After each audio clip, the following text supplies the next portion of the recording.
You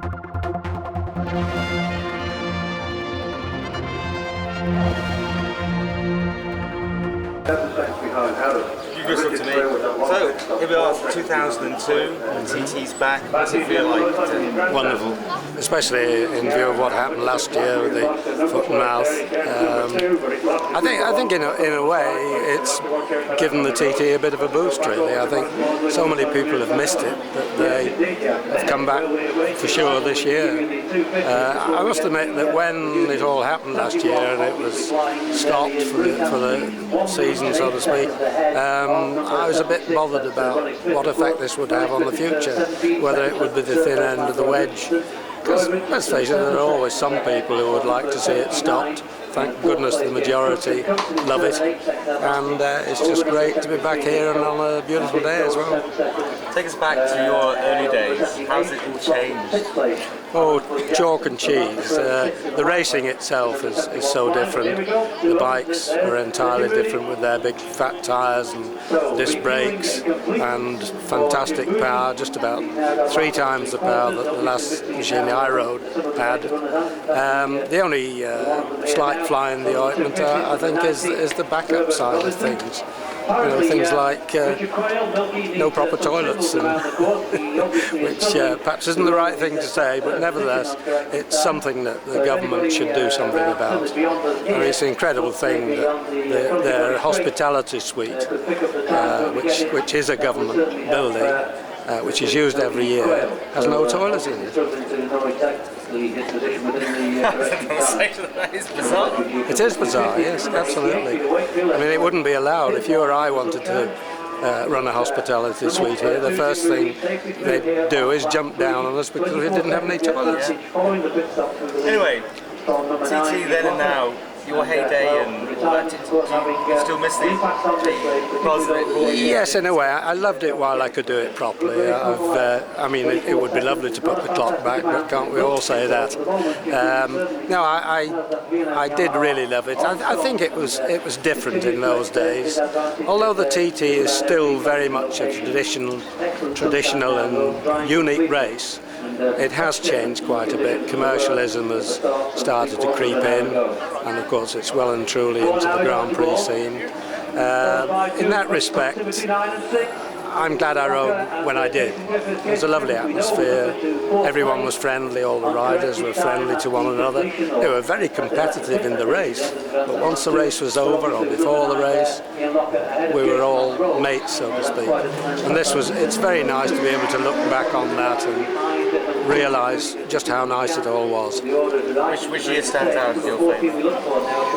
Well, I suppose I'd have to say the first year I won the senior, really, in 1950.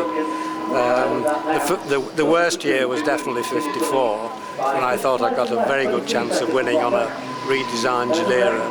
And then, of course, after leading for 3 laps, they stopped the race at the end of the 4th lap when the sun was shining, and yet they started the race when it was certainly unfit to go racing. That was a great disappointment to me, there's no doubt about it. But the first senior TT win in 1950 was just out of this world as far as I was concerned. In fact, the TT to me really meant at least as much as winning a World Championship. It was 93.3 or something, I think, in 1915. But then the conditions were very different. I reckon that the course itself is about 15 miles an hour quicker now than it was in those days. And then the machines and even riders' techniques, that must have made some difference. And of course the technology side of it, there was absolutely no comparison whatsoever. The Gilera, the last one I rode, developed 68 horsepower. The current Hondas are producing about 180 horsepower. So that's just 3 times the power. And so the best I could do was to lap at just, I don't know, 0.2 of a second under 100 miles an hour. You get out the lap of honour, yeah? No, I don't do that now. Actually, well, I dislocated my ankle on the continent, not in the TT, in 1952, and arthritis set in and I had to have it fused. It's got a couple of screws in it now, and it happens to be the gear change side. So I just can't change down on a Norton, or not even on a Gilera, which had a much lighter gear change. So you haven't really done the TT with any pace for some time? No, not for a while. I don't know how long ago it was. The last time I went out and really enjoyed it would be when the Manx Grand Prix was on, and that must be, I don't know, 15, maybe 20 years ago, you know, as long as that, yes. That was great, because I could still, you know, ride reasonably well without any fireworks, but now I wouldn't attempt to do it. It would be, well, it would be stupid even to try, to be quite honest. So how is Geoff Duke going to be remembered, do you think? I don't know. Maybe for the riders' strike in 1955. Remind us about that. Well, that was the problem at the Dutch TT, where the private riders were given so little starting money they could hardly afford to travel on the continent. And they tried hard with the organisers to get more money, and they refused. So they finally decided they'd have a strike at the end of the first lap. They'd all come into the pits, which they did, one after the other, leaving 3 motor gutses, works motor gutses, going around the circuit. Was the crowd absolutely all jumped up, wondering what was happening. And they went to they said, well, they'd do the same in the 500 if they didn't soften a bit.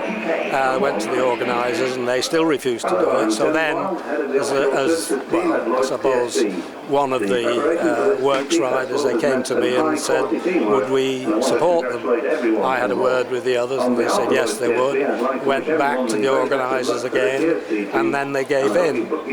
But the problem was that everything went off according to plan then, except that at the AGM of the FIM in October, a group of us, about 12 of us, including Reg Armstrong and myself, were banned for 6 months from the 1st of January, which meant, well, we wouldn't ride in the Dutch TT anyway, as things were, but it meant we couldn't ride in the TT, which was, of course, a very serious blow to us. And in spite of all the efforts that were made legally and otherwise, nothing could be done about it. I'm afraid the governing bodies of sports like car racing and motorcycle racing are all powerful, and we just had to accept it.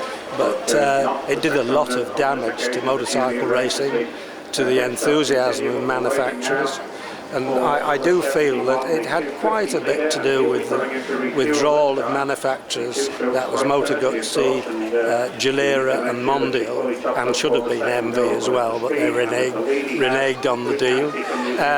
It had quite a lot to do with their withdrawal from Grand Prix and racing generally at the end of 1957. So, your prize money in its heyday was what? Senior TT was £200, and at that time Norton's kept that because they said it was so expensive to compete in the Isle of Man, believe it or not. That was changed the following year, and I had a little bit to do with that. So what are these guys getting now?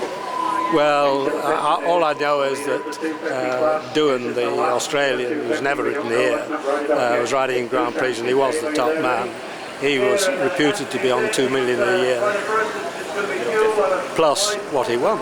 That was just his sort of sponsorship, so to speak. Anyway, the Duke name keeps going. I mean, yeah, this is nice. My son's done a great job. It's a very personal thing as far as he's concerned. He's got fantastic enthusiasm for the TT and for racing in general. And although I say it myself, I think he's done a super job. Do you think the TT will be here forever? Well, forever is a very difficult thing to say, but I see no reason why it shouldn't go for a long, long time. It still quite often gets oversubscribed with riders, so people want to ride in it. It produces about 40,000 outside, apart from the locals, spectators every year. There's no sign of any decline as far as that's concerned. So, and it is so completely unique worldwide. So I can't really see it stopping in the foreseeable future anyway. Appreciate that. That's really nice.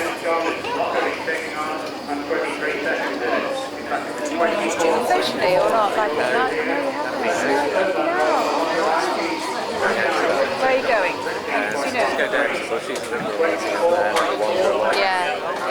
Around the house if there's something loose, and the travelling master of the bungalow is to observe him through there. As Brian Gardner goes through on his Honda. Just give me another photograph there. Could you sign it for us? Yeah, sure. Just been down to watch down Bray Hill. You've been watching it fly past, have you? Yeah, absolutely amazing, isn't it? How they don't, I gathered that your line was absolutely superb, but how they don't clip that pavement. I Beats don't low know. flying, doesn't it? The other day, I think it was on Saturday, Jeffries actually overtook someone on the outside at the bottom of the hill. Yeah. I saw To go off to Tenerife. It's lovely, hello. Yeah. It really is lovely today. Beautiful. That was really hard stopping. Oh yeah. That's true. Yeah. But what speed did you use to go through there?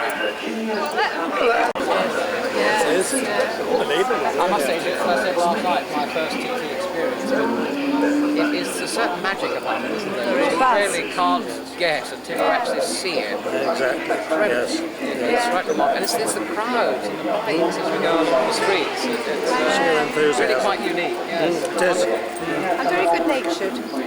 They are. Yes. Oh, they're lovely. They really are. Just saying Like the that. crowds outside Buckingham the other day. Yes, what the same Wonderful is. crowds. Yes. All having Yes. one object to enjoy themselves. And that's exactly Still coming, George McCann. Yeah, and one of the 250s just on the approach to the corner of the one best number 73. That's the foot, so you can hear the scream of the neutral engine there on the backside as he heads up towards the corner. Be that far away, 17 minutes out on this lap. Sandy Byrne begins to think about things. In 1993, he also won the 400 that year.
Your week so far, looking back, happy, satisfied, disappointed? Oh no, over the moon. Like, somebody told me that we're going to get a fourth here this morning. I'd have said, aye, 14th, not fourth, but well chuffed for that, like, because there's a lot of hot guys out there, and it's good to finish up among them. You seem to be stepping up every year and stepping up every year. I mean, when do you expect to peak?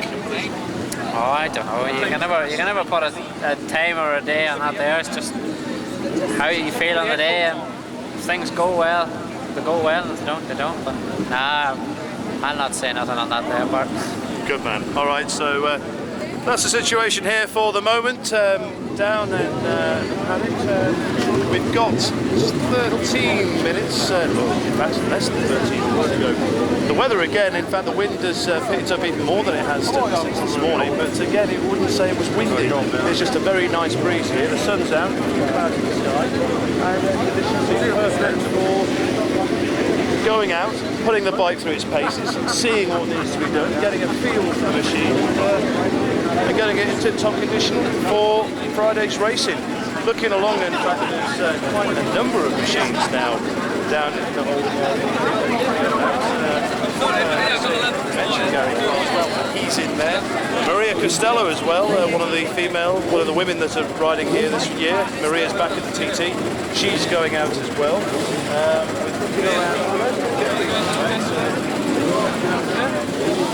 The gear limit valve, kept dangling down. Selector box valve. They've always got something to say. Always got something to say, yeah? We just love riding down here. What are you going to ride on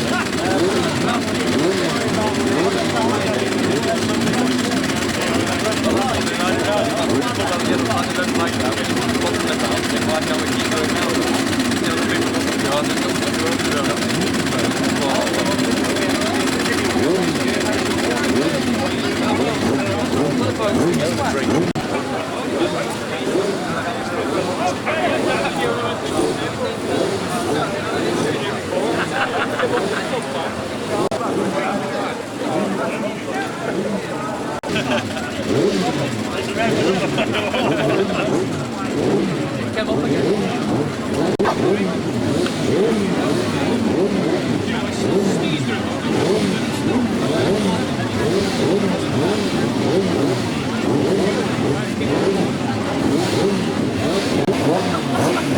What? Like that t-shirt, my mate's bird swallows. Jesus.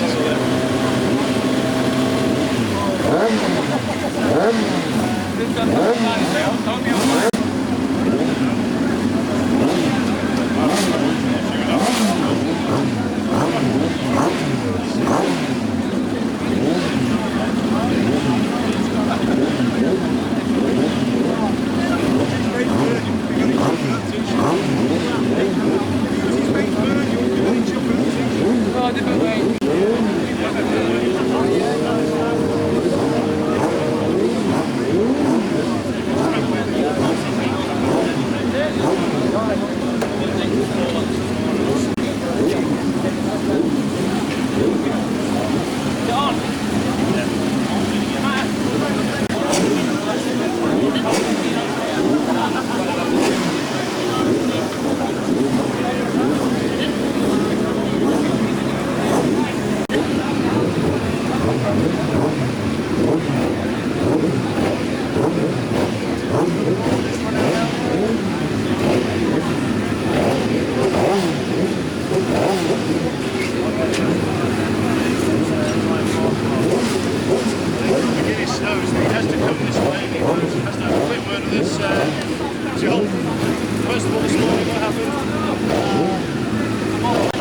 I lost the rear and a real scare and had to pull in obviously, and that was that done, you know. Things were going alright until then, but disappointing really. That was the one that I really wanted to win, and it's not happened, so come back another year and another go.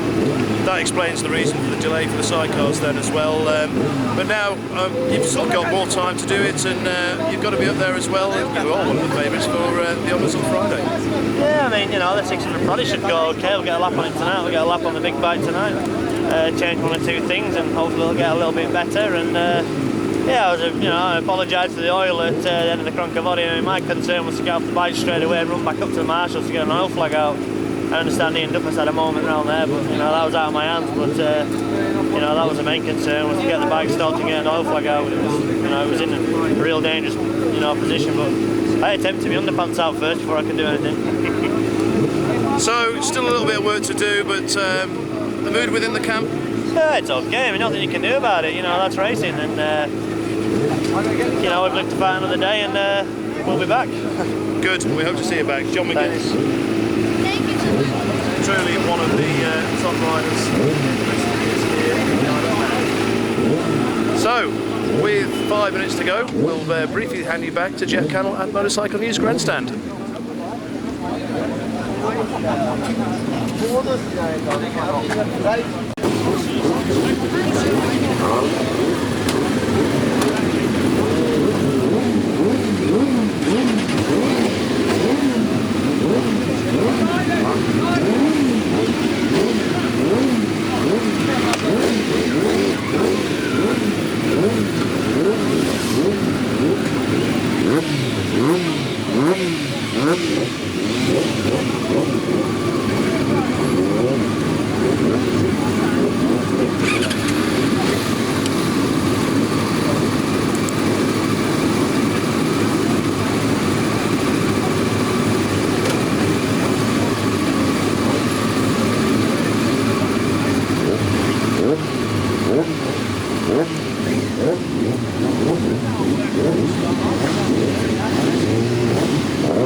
can tell the time as well.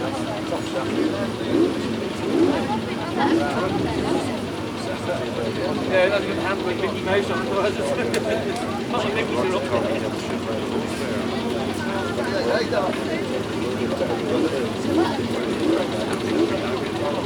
Where's the bloody B&M fellas going there?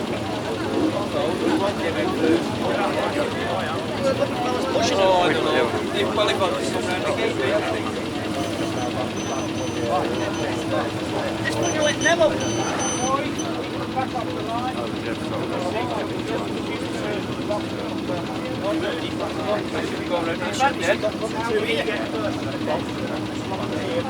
Because he could go around the room. You go around the room.